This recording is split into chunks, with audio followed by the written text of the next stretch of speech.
I have to admit, I was nervous, but Trump absolutely positively has like delivered so far. And this is, I mean, this is wild.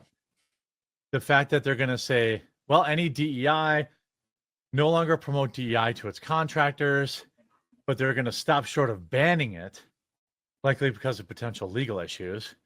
But it's directed at the Attorney General's office to submit recommendations for how the White House can encourage the private sector to also end its illegal discrimination and preferences, including DEI, which, let's be honest, DEI is just anti-white. It's specifically anti-white male, although it has kind of spread to white females in the past couple of years. Like, and also straightness to an extent. And straightness. Yes, you're right. And if you're at college, also Asian people. Yeah. Yeah. The only reason we got any real movement on the DEI stuff, by the way, people will forget this, is because Asians said enough is enough. Asians were the ones that sued these Ivy League schools, Harvard, Columbia, I think, or no, yeah, UNC. I thought Columbia too. I could be wrong. There were a couple, but Harvard and University of North Carolina are the ones that became the Supreme Court case. And they lost. Like, the Supreme Court ruled that you can't keep out Asians and bring in dumb other people who are, I mean, the fact that they're adding 200 points to SATs arbitrarily for the Black community is insane. Adding points to Latino scores is insane. And look, and I will say this, and I said it at the time, if UNC and Harvard want to be racist, they can be. They just can't have any federal money. If they want to pick, if they want to open their doors to whoever they want, fine. Let's see how the open market treats that. But also, fine, but no federal dollars. So I think that is the bigger argument that I have about it. If somebody wanted to open an all-white college, I think that would be bad business, but they'd be allowed to do that. Or an all-Asian college, but no federal money. What do you two make of, I'll go to Styx and then Hannah Claire. What do you make of the DEI rollbacks? Do you think we're going to see, what kind of impact, short-term, long-term, do you think we're going to see here? I think this will have a pretty big impact, actually. It will be litigated against. We already know this. But the thing is that anything that Donald Trump does is going to be litigated against by at least somebody. The ACLU, the SPLC, it doesn't really matter. We already know that that's going to happen. So he's just gloves off at this point. I think that he no longer gives a crap. And so he's just going whole hog. That's good. Will it be successful long term? I think short term, you get litigation. Long term, I would expect that it would actually carry, because quite clearly affirmative action and things like that, DEI, were unconstitutional to begin with. It's just a sort of like a Roe v. Wade.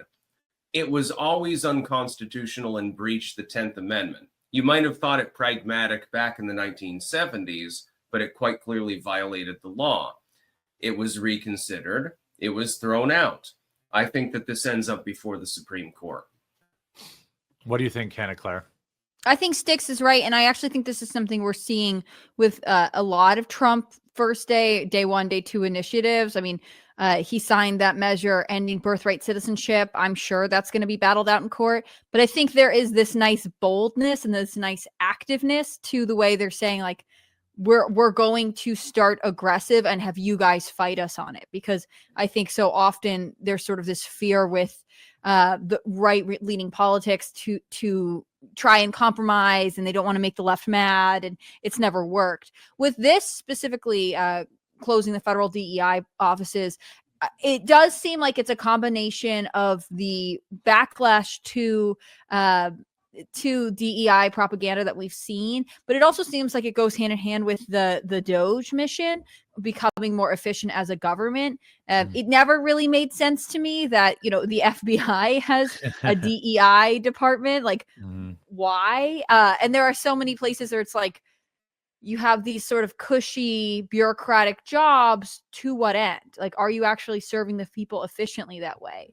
I think that most DEI initiatives are just not going to make a citizen's lives easier or better. I think they're there to sort of pad the consciousness of liberals who have infiltrated these institutions.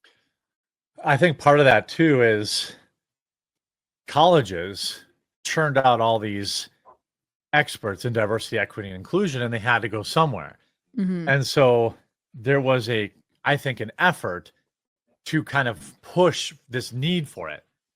I think all these people will be out of work. All these like diversity, equity, Black people at Uber organization, whatever these like race-based organizations, they're probably cooked. They're not going to have funding anymore because there'll be no pressure. Even woke companies will stop doing it. They're going to be like, oh, well, Trump said it. What are you going to do? Instead of like, owning that these things never actually made money. From a business perspective, these things never made money. Not once. They just existed. They made life harder. They made hiring harder. There just was no real argument for their existence in the first place. So, I think they'll probably disappear. There's also something that, like, with this flooding the zone, the birthright citizenship, the ending DEI, the 45 other EOs that he's going to sign this week. Affirmative action? Affirmative action. He also got rid of repealing Lyndon Baines Johnson's EO. Yep. In the 70s. You can only fight so many fights. So it's going to take them years to fight. And maybe he wins half of them. Okay. That's probably a W. Mm-hmm. Affirmative action is, quite frankly, not good. And DEI is actually just the inverse of that.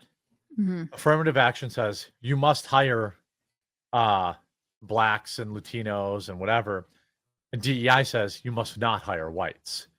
Two separate laws designed around helping everybody except white people. And one wonders why they need all that help. You want to make the argument that in 1930, 1940, there were still people who were racist about hiring. I'll listen to that.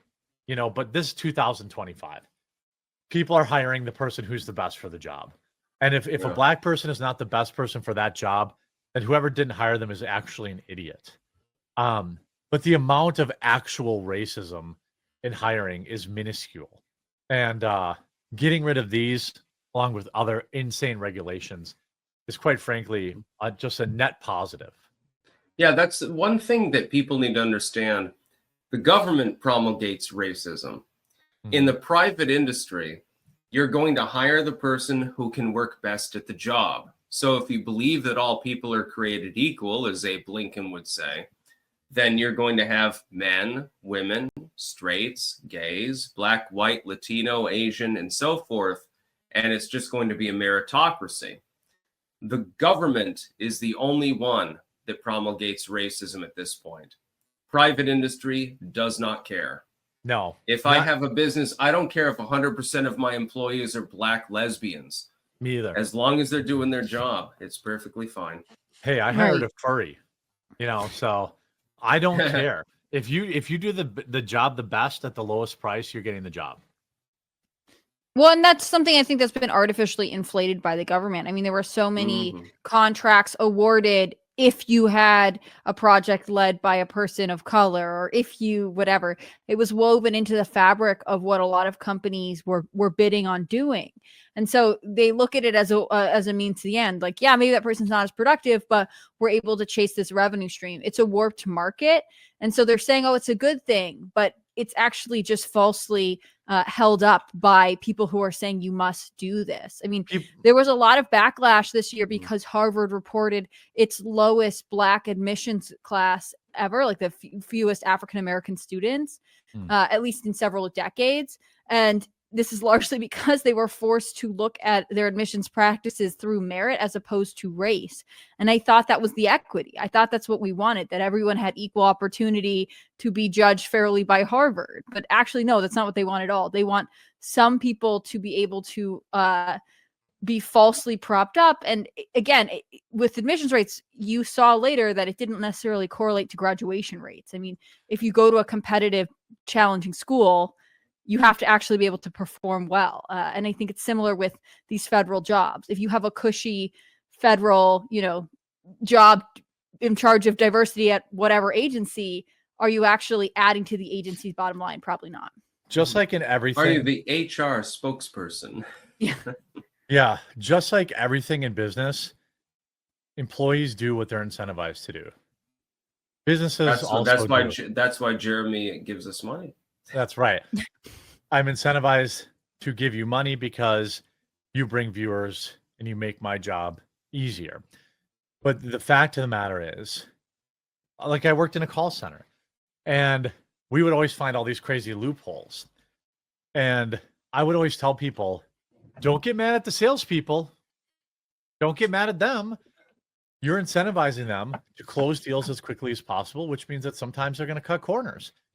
And so when you incentivize DEI, incentivize, race-based hiring with the way the government hands out grants, the way universities hand out scholarship money, the way jobs hire, then that's what they do. So you can really control people with just a few federal subsidies.